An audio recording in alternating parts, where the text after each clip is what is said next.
1774년 2월 3일입니다. 31번째 토라 포션이죠. 벌써 절반이 넘었습니다. 31번째 토라 포션. 오늘 파라샤의 제목은 에모르라고 합니다. 함께 봅시다. 에모르. 에모르는 말하라 이런 뜻이죠. 레위기 21장 1절에서 24장 23절까지고요. 오늘 하프타라는 에스겔에서 44장 15절에서 31절, 우리 다다시 누가복음 11장에서 12장까지, 베드로전서 2장 4절에서 10절 말씀입니다. 토라에 대한 감사기도를 함께 올려드리겠습니다. 바르바타 아도나이 엘로헤inu 멜렉 하올람 아시엘 키드샤누 베미주오타 베치파누 라속 베디브레 토라 바르바타 아도나이 아므라메드 토라 레아모 이스라엘. 여호와 우리 하나님 구주의 왕이시여, 당신의 계명들로 우리를 거룩하게 하시고 우리에게 토라의 말씀에 전념하도록 명하신 당신을 성축합니다.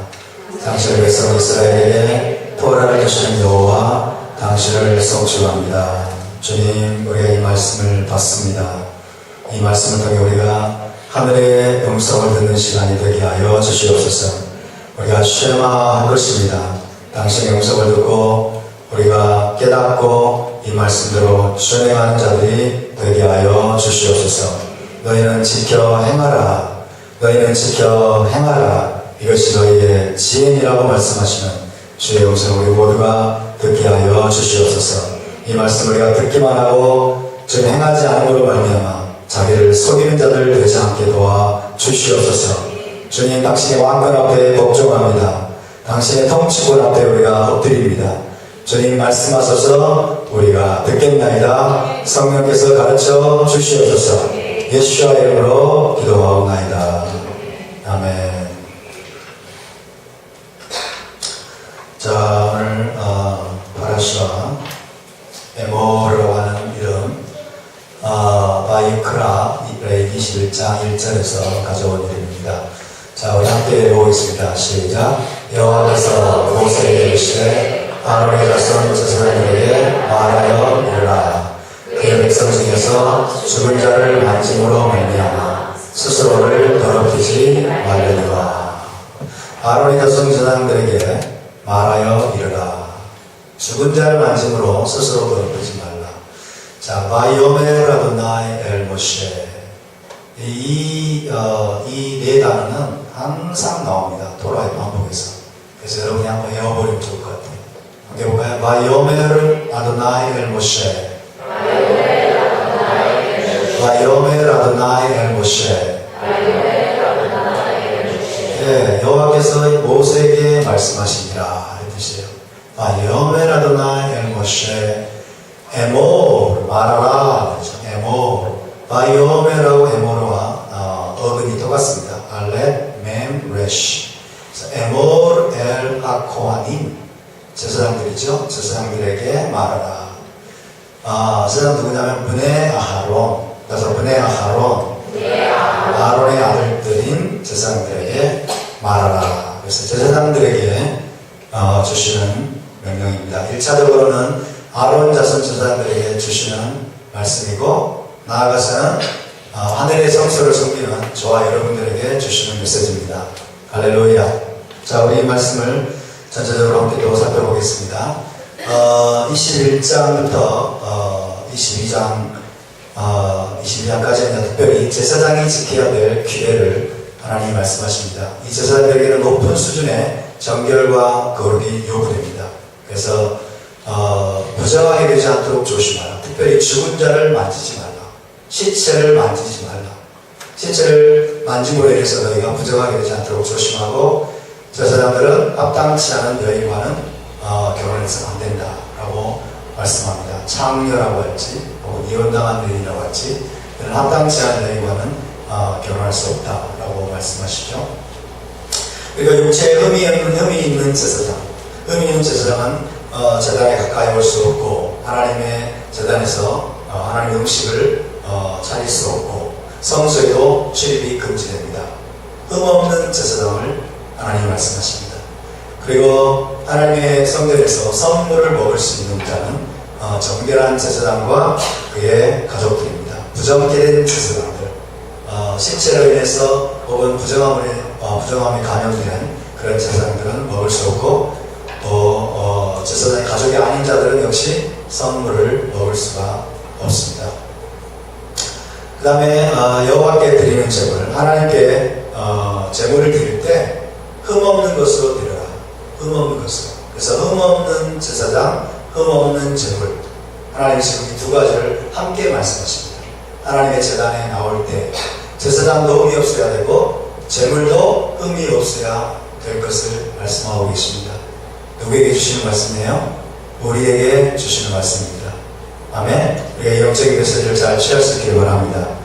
그리고 23장을 넘어가면 이제 저와 여러분에게 익숙한 여호와의 절기, 안식일부터 시작해서 6월절, 무교절, 초실절, 그리고 샤보트, 나팔절, 대속제일, 초막절, 그리고 8일째 대회인 뭡니까? 쉐미니, 아체트 이 대회까지 여호와의 절기에 대해서 하나님의 명령을 내리고 있습니다. 이 여호와의 절기에 대해서 뭐라고 되어 있어요? 너희가 대대로 지킬 영원한 규례이라, 그렇게 말씀하고 있습니다. 그리고 24절로 넘어가면 이제 메노라의 불을 켜는 것에 관한 규례, 그 다음에 진설정을 일주일 동안 진설하는 규례에 대해서 말씀하고요. 그 다음에 여호와의 이름을 모독하는 자를 돌로 쳐 죽이라고 명령하시는 내용이 나오고 있습니다. 여호와의 이름을 망령되이 여기고 여호와의 이름으로 저주하거나 혹은 여호와의 이름을 모독하는 그 행위에 대해서는 하나님이 결단코 간과하지 않으신 것을 볼 수 있습니다. 그래서 레위기 전체는 거룩에 관한 것입니다. 레위기 전체는 거룩을 말씀하고 있고, 거룩은 어떤 용어라고요? 제사장적인 용어입니다. 그래서 제사장 훈련 매뉴얼이 바로 레위기인 것입니다. 그래서 제사장에 대한 규례가 오늘 다시 한번 나오고 있습니다. 21장 1절을 함께 읽어보겠습니다. 시작.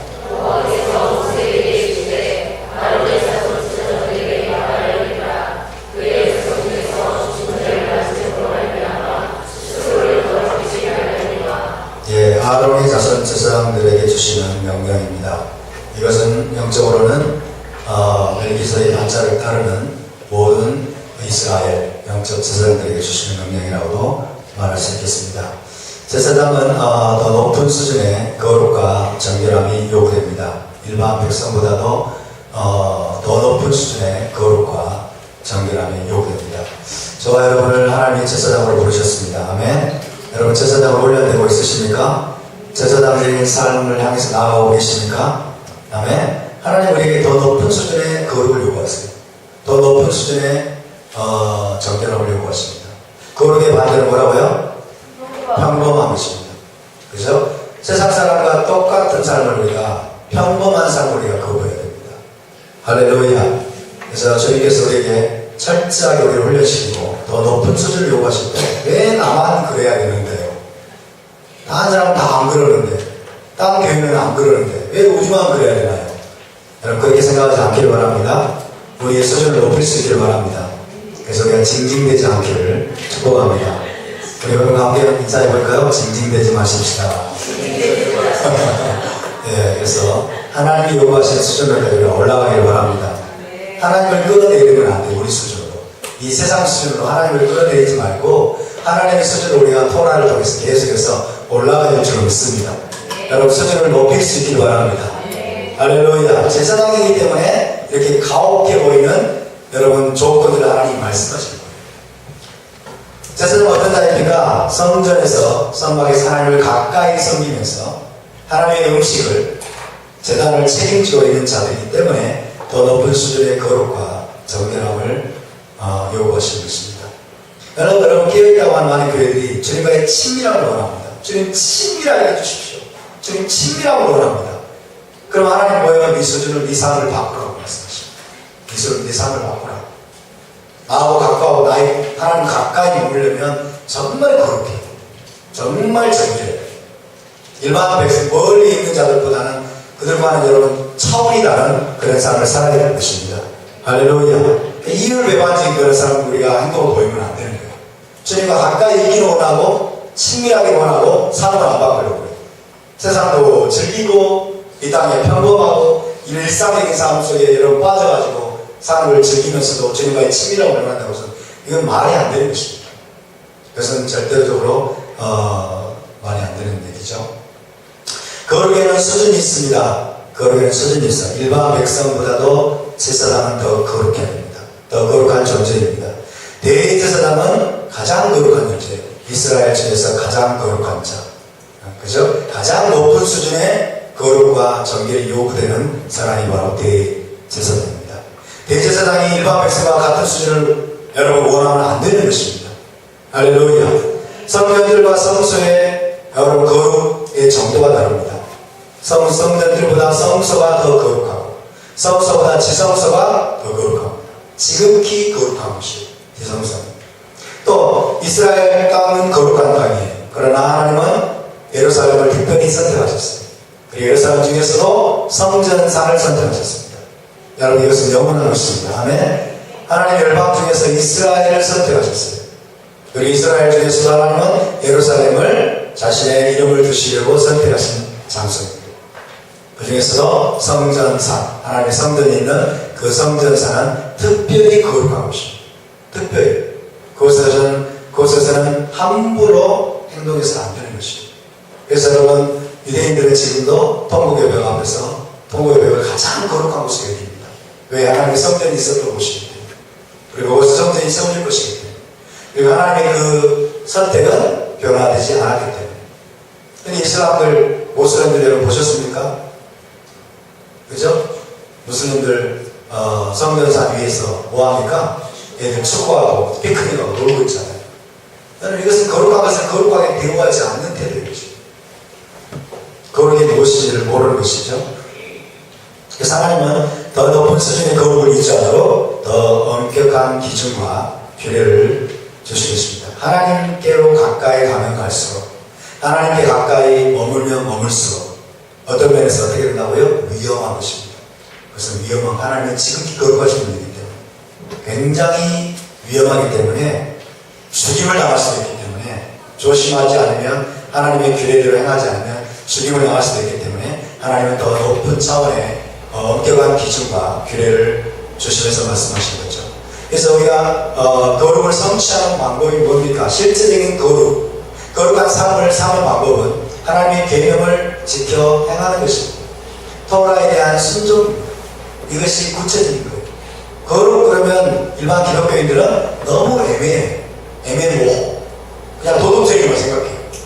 죄 안 짓고 그냥 이런 거 생각하는데 그게 아니에요. 거룩한 삶이라고 하는 것은 여러분 하나님의 계명을 지켜 행하는 것입니다. 하나님의 계명을 지켜 행할 때 그 계명들이 우리를 거룩하게 만들어주는 거예요. 믿으십니까?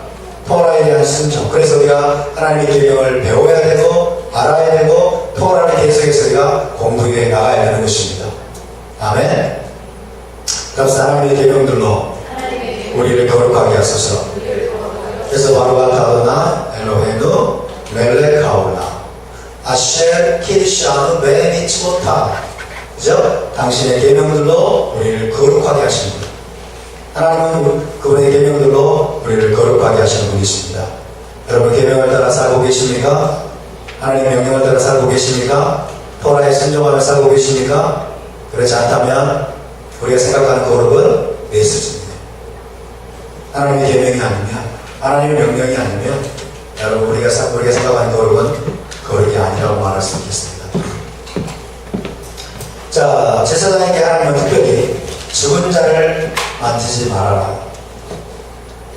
죽은 자를 만짐으로 말미암아 스스로를 더럽히지 말아라. 죽음과의 접촉을 피하라고 말씀하십니다. 신체와의 접촉을 피하라고 말씀하십니다. 제사장들에게 특별히 하나님이 이것을 요구하십니다. 자, 여러분은 영적으로 이걸 어떻게 정해야 될까요? 죽은 행위들, 그죠? 영적으로 죽어있는 행위들과 우리가 접촉하면 안 되는 것입니다. 자, 성전은 어떤 것입니까? 성전, 성막은 생명의 근원 대신 하나님의 왕궁에 해당합니다. 어떤 부정함이나 그래서 심지어 죽음의 그림자조차 발붙일 수가 없는 것입니다. 죽음의 흔적, 죽음의 그림자조차도 발붙일 수 없는 것이 성전이요 성막입니다. 동의하십니까? 하나님은 생명 자체이시기 때문에, 할렐루야, 하나님은 생명의 근원이시기 때문에 저 사람은 바로 거기에서 섬기는 자예요. 하나님의 전전에는 그래서 죄나 죽음이나 부패나 썩음 등등이 머물 수 없습니다. 그래서 재물에는 누룩이나 꿀을 넣을 수 없다고 말씀하십니다. 부패를 촉진하는 것, 발효되게 만드는 것, 이런 것들을 넣을 수 없다. 하나님의 성전에는, 하나님의 성막에는 죽음, 죄, 부패, 썩음 이런 것들, 그림자조차 하나님은 머물 수 없다고 말씀하고 계십니다. 그래서 항상 성전에 섬기는 제사장은 죽음과의 접촉이 금지되는 것입니다. 할렐루야. 이것은 제사장을 괴롭히기 위한 것입니까? 아니면 살리기 위한 것입니까? 그죠? 제사장으로 하여금 하나님의 성전에서 올바로 섬길 수 있도록 하기 위한 것입니다. 아멘. 그래서 이것은 제사장을 괴롭히기 위한 것이 절대로 아니에요. 무거운 멍해가 아니라는 것입니다. 항상 성전에서 온 우주의 왕을 섬기며 왕의 식탁을 책임지고 있는 제사장은 그래서 죽음과의 접촉을, 시체와의 접촉을, 죽은 것들을 만지는 것을 피해야 됩니다. 죽음과 접촉하면 시체를 만지게 되면 어떻게 됩니까? 부정하게 됩니다. 부정하게 되어서 그런 성전에 들어갈 수 없게 됩니다. 그래서 하나님 제사장에게 높은 수준의 거룩을 요구하십니다. 예외가 있죠. 직계 가족의 장례만은 참여할 수 있도록 하나님이 허락하십니다. 직계 가족, 제사장들 직계 가족의 장례만은 참여할 수 있도록 하나님이 허락하십니다. 여기서 우리가 알 수 있는 중요한 메시지가 있어요. 죽음입니다. 죽음. 죽음이라고 하는 것은 하나님의 원수라는 거예요. 하나님의 원수가 죄입니다. 왜? 하나님은 생명 자체이시기 때문에. 아멘. 그래서 여러분, 인류의 가장 최종적인 원수가 무엇일까요? 죽음입니다. 인류를 지금 올가매고 있는, 인류를 지금 괴롭히고 있고, 인류를 지금 속박하고 있는 가장 마지막 원수는 뭘까요? 죽음, 사망입니다. 사망. 할렐루야. 그래서 하나님이 지금 죽음을 얼마나 미워하시고 죽음을 하나님이 완전히 몰아내시겠다고 하는 의지를 지금 여기서 우리에게 보여주고 있는 것입니다. 고린도서 15장 25절 26절을 보면 사도 바울이 이렇게 말씀합니다. 함께 봉독합니다. 그가 모든 원수를 그 발 아래 둘 때까지 반드시 왕도로 다시리니 맨 나중에 멸망받을 원수는 사망이니라. 예수님께서 모든 원수를 그 발 아래 둘 때까지 반드시 왕도로 가실 것인데 맨 마지막에 최종적인 가장 센 놈이에요. 가장 센 놈. 이 최종적인 원수가 바로 사망이라고 말씀합니다. 죽음이라고 말씀합니다. 죽음은 하나님의 원수입니다. 아멘. 죽음은 저와 여러분의 원수입니다. 믿으십니까? 그래서 그 죽음을 해결하는 것이 여러분 우리 주님의 구속의 핵심입니다. 그 죽음으로부터 우리를 자유케 하는 것이 핵심입니다. 그래서 이 죽음이 인류의 마지막 원수고 가장 강력한 원수고 가장 최종적인 원수이기 때문에 가장 심각하게 인류를 부정하게 만드는 거예요. 사람을 가장 심각하게 부정하게 만드는 가장 심각한 부정함의 근원이 되는 것입니다. 그래서 하나님은 죽음을 증오하십니다. 하나님과 죽음은 공존할 수 없습니다. 아멘. 하나님은 생명으로 충만하신 분이에요. 그리고 그의 나라는 생명의 나라입니다. 할렐루야. 다시 하나님 나라는 생명의 나라입니다. 믿으십니까? 하나님 나라는 생명의 나라예요. 하나님은 여러분 온 세상을 생명으로 충만한 존재로 지으셨습니다. 죽음은 하나님의 의도가 아니에요. 죽음은 하나님의 설계도 아닙니다. 그래서 하나님은 죽음을 증오하십니다. 죽음이 무엇입니까? 죽음은 죄의 결과로 들어온 것입니다. 첫사람 아담의 죄로 인해서 세상에 들어온 것이죠. 그래서 죄로 말미암아 들어오게 된 것이 죽음이에요. 그래서 죄가 원인입니다. 죄가 원인이 되어서 사망이 역사하게 되었고 죽음이 이 세상에 들어오게 됐어요. 그래서 하나님이 죄를 미워하고 죽음을 미워하는 것입니다. 하나님의 죽음을 증오하는 것입니다. 죄의 문제, 죽음의 문제를 하나님이 이 땅 가운데 해결하기 원하시는 것입니다. 할렐루야. 여러분, 죽음이 무엇입니까? 육적인 죽음은 생전의 끝을 의미하죠. 그죠? 이 땅에서 생전이 끝나는 거예요. 그것을 의미하지만 영적인 죽음은 하나님으로부터의 분리를 뜻합니다. 하나님으로부터의 분리. 하나님도 분리되는 거예요. 이것이 죽음입니다. 영적인 죽음입니다. 그러나 성전은 성막은 어떤 곳입니까? 하나님과의 연합이 있는 곳이에요. 하나님 연합에서 신부 공동체와 신랑과의 연합이 하나님이 있는 장소가 바로 성전입니다. 할렐루야. 여러분, 하나님과의 연합이 있는 곳인데 하나님과의 분리됨이라고 하는 죽음이 들어올 수 있습니까? 없습니까? 들어올 수 없다고 말했습니다. 들어올 수 없다. 그곳에서 섬기는 너희들은, 저 사람들은 절대로 죽음과 실수하지 말라고 하나님이 말씀하십니다. 할렐루야. 따라서 하나님의 생명은 죽음을 몰아냅니다. 하나님의 성전은 분리됨을 몰아냅니다. 아멘. 그래서 여러분, 아담과 하와가 범죄하기 전에는 하나님과의 완전한 연합이 있었어요. 에덴 동산은 하나님과의 완전한 연합의 장소, 하나님의 장소, 어떤 분리됨도 존재하지 않았습니다. 근데 죄로 말미암아 죽음이 들어왔어요. 무슨 말이에요? 하나님과 인간 사이에 분리가 되어있다. 하나님의 인격으로 인간이 쫓겨나게 되었어요. 더 이상 머물 수 없게 되었어요. 사망이 역사하기 시작했어요. 이것이 모든 인류의 운명입니다. 그때 이후로부터 모든 인류의 이 땅의 운명이에요. 그래서 하나님과의 연합을 위해서, 생명을 위해서 섬기는 제사장에게 죽음과의 접촉을 금지한 것은 너무나 당연한 것입니다. 여러분, 죽음에 대해서 좀 생각해 보십시다. 죽음이라고 하는 것은 사람의 몸이 늙고 부패하기 때문에 발생합니다. 몸이 점점 늙어가고 부패하기 때문에 죽음이 찾아오죠. 그렇죠? 늙고 부패함의 결과로서 결국 우리는 죽음을 향해서 가는 것입니다. 이것이 우리가 살고 있는 온 세상의 운명이에요. 그렇죠? 이 땅에 존재하는 모든 것이, 이 땅에 존재하는 모든 것의 운명입니다. 죄의 결과로 인해서 늙어가고 낡아져가고 부패해져가는 것입니다. 이 땅에 존재하는 사람들뿐만 아니라 짐승들도 그렇고 산과 바다도 그렇습니다. 모든 피조세계가 인간의 죄의 결과로서 계속해서 낡아져갑니다. 계속해서 부패해져갑니다. 계속해서 썩어져갑니다. 죽어갑니다. 할렐루야. 할렐루야는 아니네요. 그러나 이것은 여러분, 하나님께서 세상을 만드신 본래의 설계는 아니었습니다. 우리 이것을 위해서 우리 애통해야 해요. 세상을 만드신 하나님의 본래의 설계는 절대로 아니에요. 원래 죽음이 있었습니까? 없었습니까? 죽음이 없었어요. 죄가 없는 곳에는 죽음이 없는 것입니다. 여러분, 시간이란 무엇일까요? 시간을 한번 생각해보세요. 시간이라고 하는 것은 죽음과 부패를 측정하는 거예요. 죽음과 부패를 측정하는 단위입니다. 부패가 없다면 시간은 존재하지 않습니다.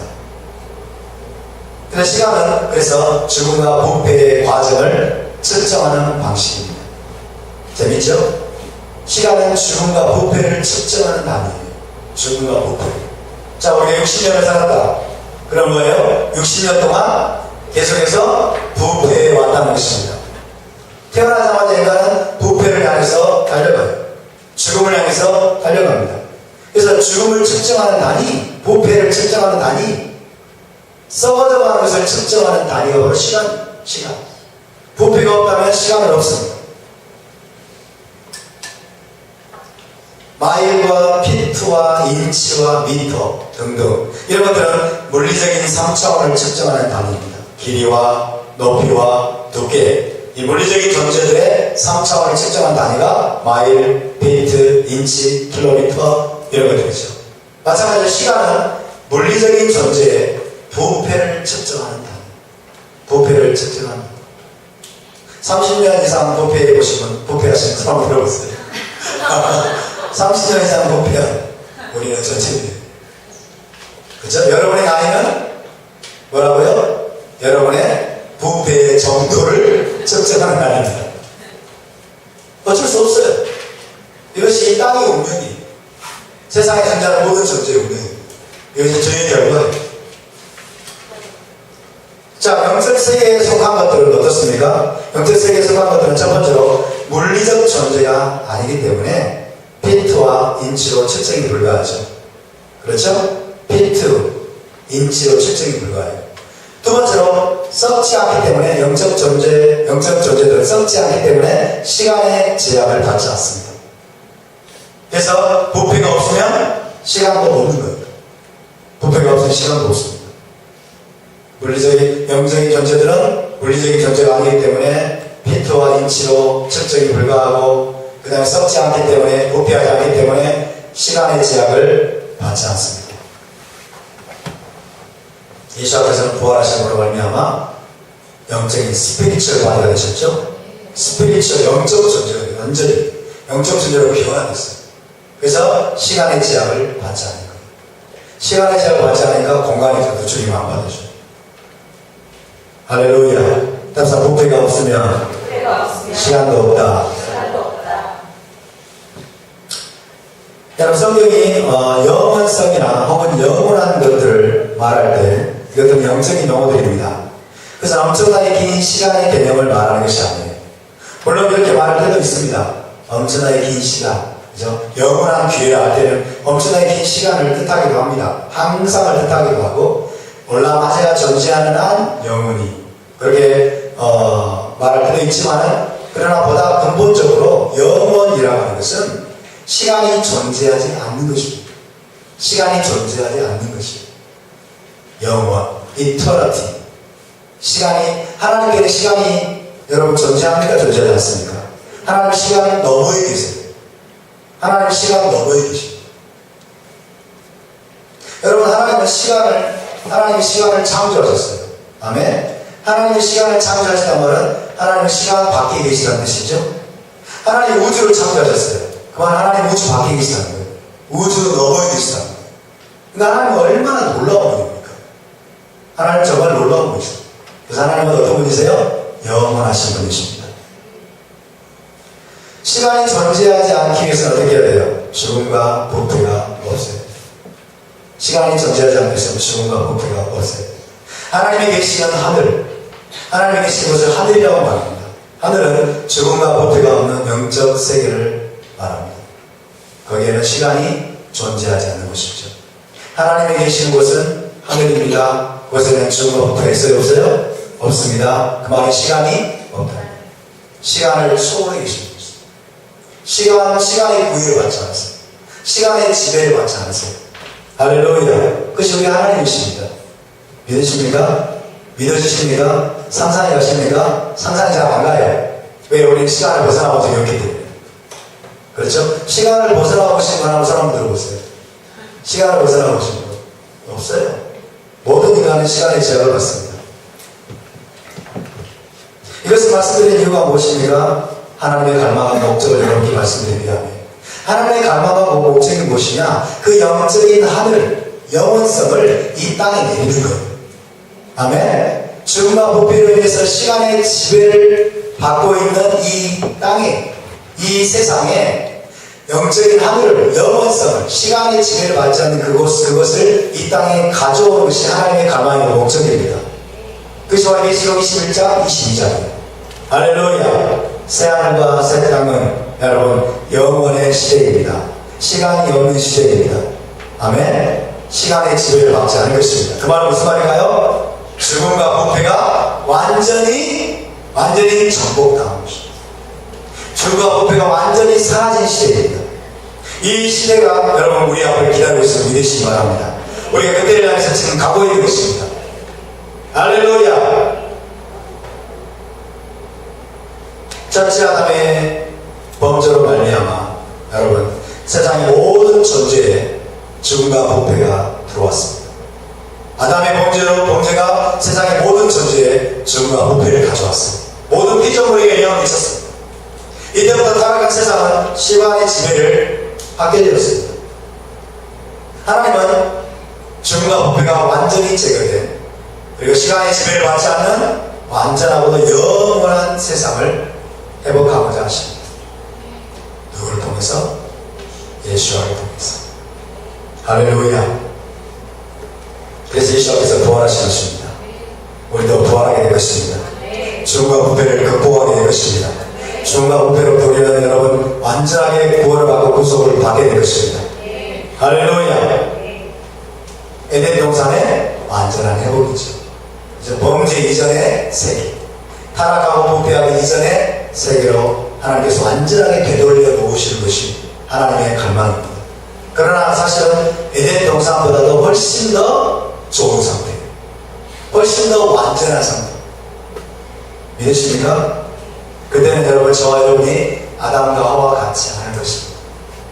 에덴 동산은 완전한 세계였지만은 아담과 하와가 죄악의 결과가 뭔지 몰랐어요. 그렇죠? 하나님의 반영한 결과가 어떤 결과를 가져올지 그때는 알지 못했습니다. 그러나 우리는 새하늘과 새 땅에 들어가게 되면 그 모든 것을 다 알고 있는 것입니다. 아멘. 더 완전한 상태로 하나님께서 우리를 회복시키시겠습니다. 할렐루야. 그래서 여러분, 죽음은 하나님께 가증한 것입니다. 하나님은 온 세상을 죽음과 부패가 없는 완전한 상태로 창조하셨습니다. 그래서 여러분, 죽음과 부패라고 하는 것은 죄로 인해서 지금 세상이 자기 궤도에서 탈선해 있는 상태. 하나님이 지금 이 세상에 돌아가도록 여러분 설계하신 궤도가 있어요. 궤도.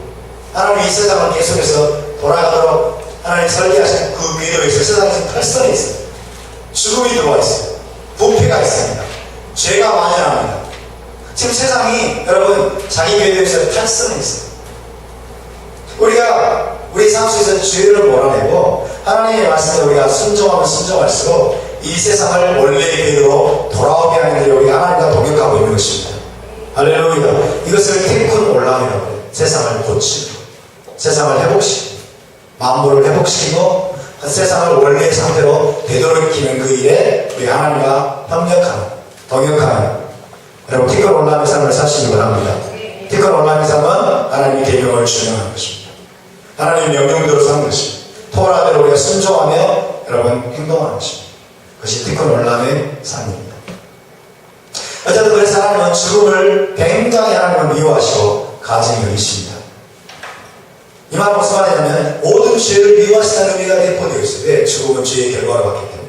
하나님은 죄를 미워하십니다. 그래서 하나님의 임재에 서서 있는 성전에는 죽음으로 인한 부정을 절대로 용납하지 않으시는 것입니다. 예수께서 나타나신 이유가 무엇입니까? 대속적인 죄사함을 통해서 죄의 문제를 먼저 해결하십니다. 원인을 제거하십니다. 그죠? 십자가를 통해서 죄사, 죄의 문제를 해결하고 나아가서는 사망의 권세자 사탄을 멸하고 이 땅을 그리고 모든 피조 세계를 사망으로부터 죽음으로부터 구원하시기 위해서 오셨습니다. 할렐루야. 그래서 여러분 예수께서 우리 하나님께서 궁극적으로 행하시는 마지막 구속의 완성은 무엇이라고요? 마지막 원수인 죽음을 제거하는 것입니다. 믿으십니까? 죽음을 제거하는 것입니다. 히브리서 2장 14절 15절에 이렇게 되어 있습니다. 함께 봉독합니다. 자녀들은 혈과 육에 속하였으니 그도 또한 같은 모양으로 혈과 육을 함께 지니심은 죽음을 통하여 죽음의 세력을 잡은 자 곧 마귀를 멸하시며 또 죽기를 무서워함으로 한평생 매여 종노릇하는 모든 자들을 도와주려 하심이니라. 그죠? 죽음의 고통으로부터, 죽음의 결박으로부터 종노릇하고 있는 모든 인류를 구속하기 위해서 주님이 오셨습니다. 여러분, 사단은 지금 사망 권세를 잡은 자라고 표현되고 있어요. 죽음의 권세를 잡은 자예요. 왜 그럴까요? 죽음의 원조가 사탄이에요. 그쵸? 죽음의 원조가 사탄이에요. 죽음이 뭐라고요? 하나님으로부터의 분리죠. 그쵸? 하늘에서 하나님께 반역함을 말미암아 하나님으로부터 분리된 존재, 하나님으로부터 쫓겨난 존재, 죽음의 원조예요. 그죠? 그런 자가 인류를 죽은 가운데 자기와 같은 운명에 빠뜨리는 거죠. 그래서 하나님은 죽음을 통해서 죽음의 세력을 잡은 자 마귀를 멸하시고 또 죽기를 무서워하고, 죽음이 우리의 원수입니다. 지금도 사단은 계속해서 죽음을 통해서 우리를 위협합니다. 죽음의 위협에 안 넘어가는 사람이 거의 없을 지경이에요. 너 죽어? 그러면 이제 다 넘어간다. 그렇죠? 너 죽을래? 그러면 다 암묵한다. 죽기는 무서워요, 사람. 그런데 주님께서는 한평생 그렇게 죽음의 종으로 다는 모든 자들을 도와주기 위해서 십자가에 못 박혀 죽으셨습니다. 죽음을 통해서 죽음을 극복하신 주님을 찬양합니다. 할렐루야. 마지막에 여러분 메시아왕국이 끝나고 우리가 올라와 마바로 넘어갈 때 모든 죽음과 부패가 이 땅에서 다 사라지게 될 것입니다. 죽음이 없는 영적 세계 올라와 마바가 이 땅에 임하게 될 것입니다. 할렐루야.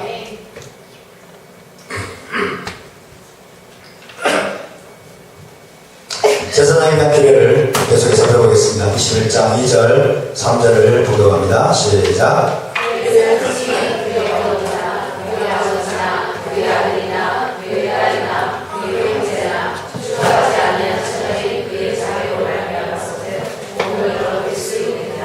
하나님께서 특별히 이 제사장들에게 예외의 규정을 주시죠. 예외의 규정을 주십니다. 죽은 자들을 장사 지내는 것은 여러분 굉장히 유대인들에게 있어서는 굉장히 중요한 미tzva예요. 굉장히 중요한 미tzva입니다. 죽은 자들을 장사 지내주는 것은 굉장히 놀라운 자비를 베푸는 것입니다. 마땅한 의무예요. 살아남은 자들이 죽은 자를 장사 지내주는 것은 베풀어야 될 엄청난 자비이고 마땅한 의무예요.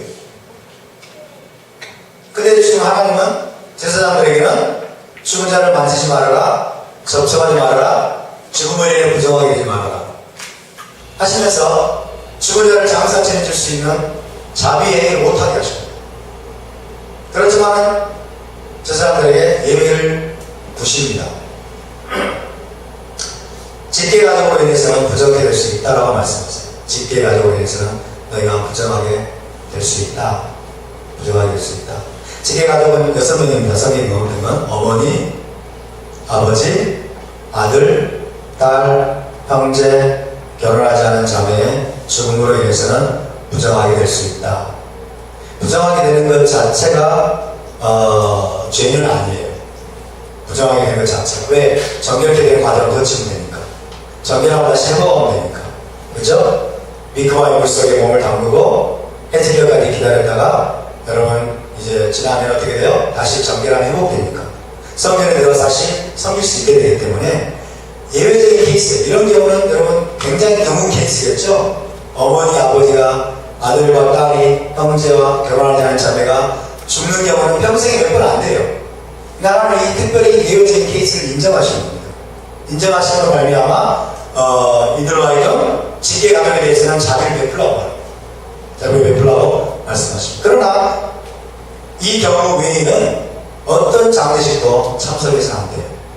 실체가 있는 같은 지붕 위에만 가도 돼요? 부정하게 돼요. 이 경우 외에는 장례식도 참석해서는 안 되는 것입니다. 그만큼 여러분 하나님의 성전에서 섬기는 것은 정말 엄청난 일이에요. 정말 이것은 굉장히 중요한 일이에요. 뿐만 아니라 대제사장은 더 엄격한 기준을 제시했습니다. 부모의 죽음으로 인해서도 부정하게 될 수가 없습니다. 부모가 죽어도 장례식을 거행할 수 없습니다. 부모의 장례식에 참여해서도 안 된다라고 하나님 말씀하십니다. 대제사장은 항상 정결 상태를 유지해야 됩니다. 항상 정결 상태. 대제사장은 여러분 이스라엘에 있어서 가장 중요한 인물이죠. 가장 거룩한 존재. 이스라엘 전체 공동체가 하나님의 올바른 관계를 유지하느냐 유지하지 못하느냐가 그 한 사람에게 달려있습니다. 그래서 하나님은 이 대제사장을 더 가장 높은 차원의 기준으로 명령하고 계십니다. 그래서 여러분 이것을 우리가 알아야 됩니다. 사람들이 높은 지위를 얻으려고, 사람들이 높은 지위로 올라가려고, 높은 직책으로 올라가려고. 그래서 선거운동을 하고 막 SCO를 쓰고 이러잖아요. 그러나 성경의 원리는 뭡니까? 높은 지위로 올라가면 올라갈수록 운신의 폭이 좁아요. 굉장히 엄청난 책임이 부과돼요. 굉장히 엄청난 책임이 부과돼요. 근데 세상은 어떻습니까? 이걸 기득권으로 생각해요. 기득권. 그렇죠? 구청장이 되고, 그 다음에 도지사가 되고, 시장이 되고, 국회의원이 되고, 이걸 뭐 굉장한 무슨 기득권으로 생각을 하고, 뭔가 한몫 해먹는 것으로 생각을 해가지고, 몇십억씩 써가지고 여러분 결러버려요. 근데 여러분, 하나님이 주시는 지위나 직분이나 이 모든 것은 여러분 성기라고 주신 것입니다. 아멘. 너의 모든 자원을 다 드렸어. 그리고 나의 토라대로 하나님이 지위가 높으면 높을수록 더 어마어마한 책임을 그에게 부어놨어요. 할렐루야. 이것을 명확하게 인식하지 못하고 있는 자들은 그 지위에 올라가면 안 돼요. 그 직분을 여러분 가지면 큰일 납니다. 왜? 한몫해먹으니까. 그렇죠? 한국교회도 마찬가지입니다. 여러분 노회장이 되려고 애를 쓰고 총회장이 되려고 애를 쓰고 한기총 여러분 한기총 총회장이 되려고 몇십억을 쓰는지 몰라요. 타락했어요. 부패했어요. 왜? 어마어마한 권력을 행사할 수 있습니까? 하고 목에 힘줄 수 있습니까? 이건 여러분 성경에서 빗나간 거예요. 빗나간 거예요. 이번에 우리 토라 연합교단 여러분 창립 총회를 이제 5월 26일 날 개최하게 되는데 제가 준비 모임하면서 이렇게 말했습니다. 목사님, 우리 토라 연합교단 임원들은 철저하게 섬기는 것이기 때문에 기독권이 아니기 때문에 섬기는 것이기 때문에 우리가 해마다 안 바꿨으면 좋겠습니다. 기독권이 아니기 때문에 이건 책임이고 섬기는 것이기 때문에 한 사람이 바뀌어버리면 어떻게 돼요? 연속성이 없잖아요. 그죠? 계속해서 이익들이 되어져야 되는데 나눠먹기식으로 기득권이라고 당신만이 해먹습니까? 그러면서 1년에 한 번씩 바꿔버리고 2년에 한 번씩 바꿔버리면 어떻게 됩니까? 마땅히 하는 책임들이 여러분 누락이 되버리고 이게 안 되잖아요. 그러니까 좀 오랫동안 섬기셨으면 좋겠습니다. 총회장님 오래 하십시오. 나는 그거 할 생각 없으니까. 엄청난 책임에 맨날 저 분리다녀야 되고, 그죠? 총회를 대표해서 맨날 저 보수당 대표에 뭐 도와달라고 그러고, 막 협조해달라고 그러고, 참석해달라고 그러고, 가야 되고 막 가야 돼. 난 가기 싫고. 우리 교회가 중요하기 때문에. 정말 괜찮아요. 하나님 저희에게 맡겨주신 영역은 이렇게 제자 1차고, 제자 공동체가 중요하기 때문에. 그런데 막 분리다니고 막 왔다 갔다 하고, 내가 그냥 여기에서 해야 될 책임을 못해. 난 별로 할 생각이 없어. 그냥 오래 하십시오. 그래서 그냥 5년. 그래서 우리 종신총회장 할까요? 그런 얘기를 했는데요. 여러분 보십시오. 제사장이 아무나 되는 것이 아니에요. 우리는 그냥 제사장이라고 하면 기분 좋아해요. 그죠? 당신도 제사장입니다. 왕 같은 제사장이면 기분 좋아요. 아무나 되는 것이 아니에요. 대제사장은 더 기분이 좋을까요? 아니에요. 자기 부모가 죽어도 여러분 장례를 치를 수 없어요. 하나님의 나라가 이만큼 중요하기 때문에. 아멘. 하나님의 킹덤이 이렇게 중차되기 때문에. 믿으십니까?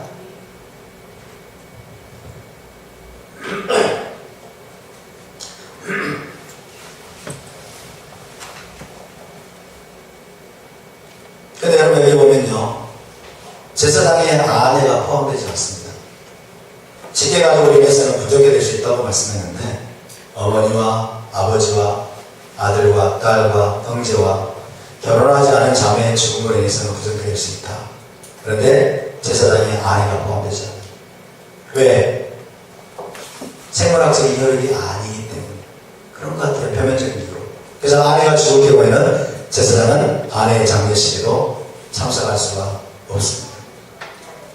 이것이 토라의 명백한 명령이에요. 그래서 우리 랍비들과 현인들은 이것을 위해서 상당히 당혹스러워했어요. 이것을 위해 상당히 좀 곤혹스러워하고 이걸 위해 많은 연구를 진행했어요. 어머니가 죽고 아버지가 죽으면 장례식에 참석하시고 아내는 그만큼 중요하지 않다는 말인가. 그래서 막 고민하고 연구하고 막 그랬어요. 그렇지만 여러분, 제사장이 실체로 인해서 부정케 될 수 있는 예외적인 경우가 있습니다. 그래서 토라에 명백하게 나온 것은 아니지만 유대 현인들이 토라를 계속해서 깊이 있게 연구하면서 이런 것들을 이야기했습니다. 세상의 시체에 대해서 부정케 될 수 있는 예외적인 케이스. 일반적으로는 안 됩니다. 그러나 첫 번째, 자신의 아내가 죽었는데 장사를 치러줄 가까운 친척이 아무도 없는 경우. 자신의 아내가 죽었는데 장사를 치러줄 친척이 없습니다. 자식도 없고 가까운 친척이 아무도 없는 경우는 제사장이 그 아내를 장사 지내줘야 합니다. 뭐하고? 부정케 될 것을 감수하고. 이해되십니까? 장례를 치러줄 다른 친척이 없는 예외적인 경우에는 그가 아내의 장례를 치러주는 것이 마땅한 의무입니다. 그래서 이때는 실제로이나 부정함을 기꺼이 감수하는 거예요. 기꺼이 감수. 왜? 그것 자체는 죄가 아니거든요. 그렇죠? 그 자체는 부도덕한 일이 아니에요. 부정하게 되면, 신체적으로 부정하게 되는 것은 잘못이 아니라고 말씀드렸죠? 그죠? 그걸 기꺼이 감수하는 거예요. 그리고 장례가 끝나면 이제 정결케 되는 과정들을 통과하고 그 후에 성경에서 성경을 내는 거예요. 이것을 남용하면 안 돼요. 왜? 하나님 명령은 그렇게 말하지 않았기 때문에. 그러나 토라를 깊이 연구해 보니까 이것은 얼마든지 가능한 거예요. 여러분, 예외적인 케이스를 절대로 여러분이 일반적인 경우로 판단하면 안 돼요. 잣대를 지으면 안 돼요. 일반적으로는 안식일에 여러분 안식일에 그 제사장들이 성전에 먹는 빵을 일반 백성들은 먹을 수 있어요? 없어요? 못 먹습니다. 제사장들만이 먹습니다. 그래 다윗과 다윗의 동료들은 성전에 들어가가지고 그 빵을 먹었어요. 그죠? 제사장 아히멜인가요? 그 사람은 다윗에게 그 빵을 줬어요. 제사장이 아닌데. 이건 예외적인 케이스예요. 예외적인 케이스. 하나님이 일반적인 말씀을 주십니다. 일반적인 법을 주세요. 그러나 예외적인 케이스가 있어요. 이게 첫 번째 예외적인 케이스예요. 그의 아내가 언급이 안 됐어요. 직계 가족을 해서 너희가 부탁해 될 수 있다 하면서 아내가 언급이 안 됐어요. 일반적으로는 아내가 죽으면 절대로 부정해 되면 안 돼요. 그렇지만은 아무도 장사를 치러줄 가족이 없어. 그럼 어떻게 해야 돼요? 제사장이 당연히 부정해 되는 걸 감수해야죠. 두 번째는 아무도 장례를 치러줄 사람이 없는 채 버려지거나 방치된 시체를 만나게 되었습니다. 시체가 버려졌어요. 방치가 됐어요. 근데 아무도 돌봐줄 수도 없고 아무도 걷어줄 수도 없어요. 아무도 장사를 지낼 사람이 없어요. 그러면 이 사람은 제사장이 기꺼이 부정케 될 것을 감수하고 장사를 지내줘야 됩니다. 버려진 사람의 시체를 장사 지내주는 것은 여러분 모든 유대인의 가장 고귀한 의무 중에 하나다라고 탈무드는 이야기하고 있어요. 사람이 지금 죽어가지고 방치를 버려졌어요. 아무도 장사 지낼 사람이 없어요. 그럼 누구든지 지 고아를 막론하고 누구든지 그 사람을 걷어다가 장사를 지내주는 것은 하나님의 백성의 마땅한 의무라고 이야기합니다. 가장 큰 자비의 행위 중에 하나입니다. 아멘. 그래서 이것은 예외적인 케이스죠. 아무도 장례를 치러줄 사람이 없는 채 버려진 시체, 방치된 시체를 만났을 때 제사장이나 대제사장은 마땅히 그 사람을 장사 지내줘야 될 의무가 있습니다. 이것은 토라의 정신에 어긋난 것일까요? 아닐까요? 토라의 정신에 어긋난 것이 아닙니다. 그래서 대제사장이라 할지라도 이런 의무가 있는 것입니다. 자, 다시 한번 일반적인 규정을 봅시다. 제사장은 직계가족 외에 실체로 인해서 부정하게 되지 말라 말씀하셨습니다. 대제사장은 부모의 실체로 인해서도 부정하게 되어서는 안 된다. 그들의 임무의 중차대함 때문에 하나님을 가까이 섬기는 온 이스라엘을 대표해서 늘 생명으로 충만한 성전에서 섬겨야 될 존재들이기 때문에 하나님이 이렇게 말씀하셨습니다. 그러나 여러분 미시라에는 이런 말씀이 있습니다. 이게 현인들의 가르침이에요. 대제사장과 나아시리는 가까운 친척을 장사 지내는 것으로 인해서도 부정케 되어서는 안 된다. 하지만 그들은 아무도 돌보지 않고 방치된 실체로 인해서는 기꺼이 부정함을 감수해야 한다. 왜? 이것은 자비의 행위이기 때문에. 아멘? 동의하십니까? 그렇죠. 일반적인 케이스가 있고 그러나 예외적인 케이스를 말하고 있어요. 아무도 돌보지 않고 방치된 실체로 인해서는 기꺼이 부정함을 감수하고 그 실체를 걷어다가 장사를 지내줘야 됩니다. 예수님께서 선한 사마리아의 비유를 하셨습니다. 이런 맥락을 우리가 알아야만이 이것을 이해할 수 있어요. 이런 토라 그리고 유대적인 어떤 현인들의 가르침을 우리가 알고 있는 상태에서 이 말씀을 읽어야 이게 무슨 뜻인지 알 수가 있어요. 자, 누가복음 10장 29절에서 37절. 자, 천천히 함께 의미를 생각하면서 읽어보겠습니다. 시작.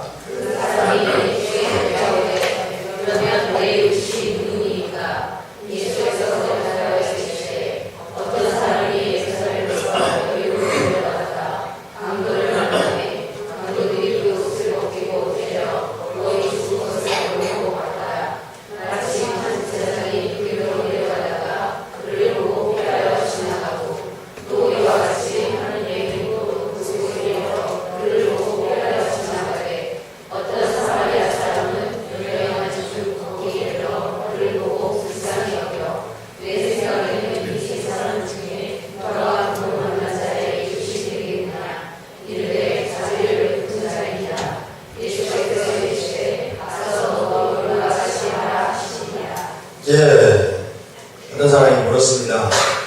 내 이웃을 내 몸과 같이 사랑하니까 내 이웃이 누구니까? 그죠? 내 이웃이 누구니까? 예수가 대답하십니다. 어떤 사람이 예루살렘에서 여리고로 내려가다가 강도를 만났습니다. 강도들이 옷을 벗기고 때려서 거의 죽은 것을 버리고 갔습니다. 그때 제사장이 지나갑니다. 레인이 지나갑니다. 지나칩니다. 그냥 지나쳐버립니다. 어떤 사마리아 사람 그를 보고 불쌍히 여깁니다. 그러면서 주님 묻습니다. 내 생각에 이 세 사람 중 누가 강도받는 자의 이웃이겠느냐? 자비를 베푼 자입니다. 예수께서 이르시되 가서 너도 이와 같이 하라. 자, 이 비유의 배경을 좀 봅시다. 10장 30절에 예수께서 대답하여 이르시되 어떤 사람이 예루살렘에서 여리고로 내려가다가 강도를 만나매 강도들이 그 옷을 벗기고 때려 거의 죽은 것을 버리고 갔더라. 이 비유의 핵심 메시지는 이겁니다. 모든 신체적인 정결보다 우선하는 것이 자비를 베푸는 것이다. 모든 신체적인 정결보다 우선하는 것이 자비를 베푸는 것이다. 여리고는 어떤 곳입니까? 예루살렘과 가까운 도시예요.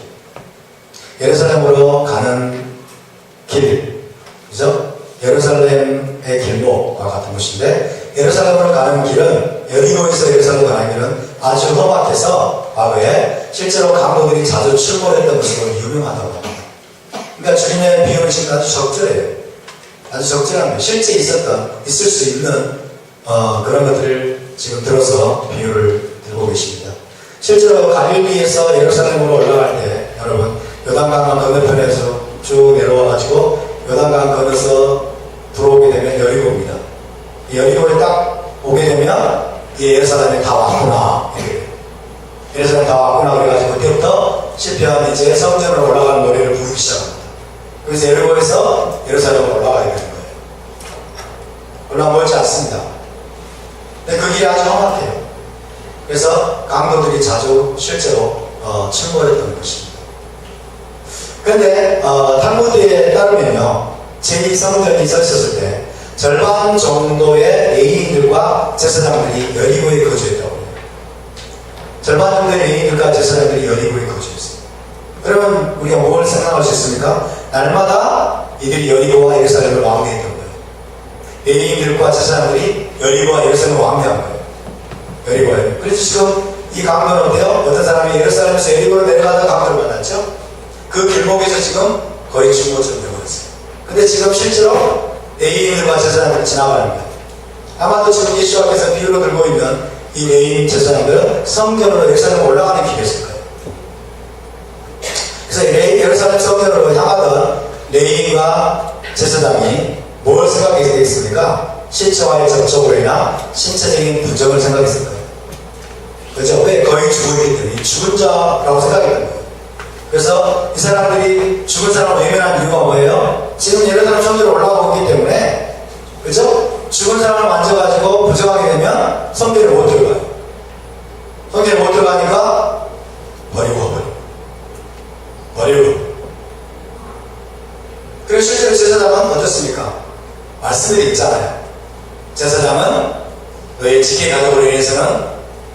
있지만은 다른 사람을 위해서는 더럽힐 수 없다. 부정이 되지 말아라. 이 말씀도 있기 때문에 아마 정당화됐을 거예요. 자기를. 나는 제사장이야. 그리고 죽은 사람과 같은 자를 그냥 버리고 간 거예요. 그러나 유대인들이 토라를 깊이 공부하면서 뭐라고 말했다고요? 제사장이라 할지라도, 심지어 대제사장이라 할지라도 버려진 채 죽어있는 자. 그렇죠? 방치되어 있는 시체에 대해서는 기꺼이 부정함을 감수해야 된다. 시체를 거두어줘야 된다. 자비를 베풀어야 한다고 얘기합니다. 지금 그런 맥락입니다. 고대인들은 죽은 채 방치된 사람의 시체를 잘 거두어 장사가 지내주는 것을 아주 중요한 의무로 여겼습니다. 그래서 대제사장이라 할지라도 그렇게 해야 된다는 것입니다. 따라서 이 레위기와 제사 행동은 결코 변명의 여지가 없습니다. 지금 성전 가서 제사드려야 되기 때문에, 성전에 가서 하나님을 섬겨야 되고 전부를 드려야 되기 때문에, 그러면서 방치되어 있는 시체 여러분 지나쳐버리는 것은 결코 변명의 여지가 없습니다. 그래서 주님의 시험에 질문한 사람도 뭐예요? 자비를 베푼 자라고 말하죠. 자비를 베푼 자. 그래서 여기서 핵심 메시지가 뭐냐면 어떤 종교 의식보다도 자비를 베푸는 것이 우선하다는 것입니다. 어떤 종교 의식보다. 그 말은 제사장이 아무 때나 부정이 될 수 있다 그런 말이 아닙니다. 이해되십니까? 레위인들이 아무 때나 부정이 될 수 있다 그런 말이 아니에요. 그 말씀이 잘못됐다가 아니라 예외적인 케이스를 말합니다. 예외적인 케이스. 그래서 사람이 죽어가고 있을 때, 사람에게 정말 급박한 자비를 베풀어야 될 상황이 발생했을 때, 그럴 때는 모든 정의의식과 관련된 모든 것들을 내려놓아야 된다는 것입니다. 할렐루야. 그래서 주님은 마태복음에서 계속해서 뭘 말씀하고 계세요? 나는 제사를 원하지 않냐고 자비를 원하노라. 이건 우선순위가 제사가 필요 없다가 아니에요. 이걸 보고 기독교인들이 또 봐라. 예수님 희생사가 필요 없다고 하셨는데 그렇게 말합니다. 아니에요. 희생사가 다 필요 없다가 아니라 예외적인 케이스. 정말 사람에게 자비가 베풀어져야 될 때, 정말 위급한 상황입니다. 생명을 살려야 되는 순간에 그 순간을 말합니다. 그 순간에는 제사가 중요한 것이 아니고 더 중요한 것은 생명을 살리는 것이다. 자비를 베푸는 것이다. 그렇게 말씀하는 것입니다. 할렐루야. 우리가 이 명령을, 이 계명을 잊지 않기를 바랍니다. 그래서 모든 신체적인 정결보다 우선하는 것, 어떤 정결식보다 우선시되는 것은 자비를 베푸는 것입니다. 위기 가운데 있는 빠져있는, 그렇죠? 위기 가운데 빠져있고 생명의 위협을 당하고 있는 이웃을 여러분 살리는 것, 이것이 가장 중요한 그런 계명에 해당하는 것입니다. 자, 흠없는 제사장과 흠없는 제물에 대해서 하나님이 더 말씀하십니다.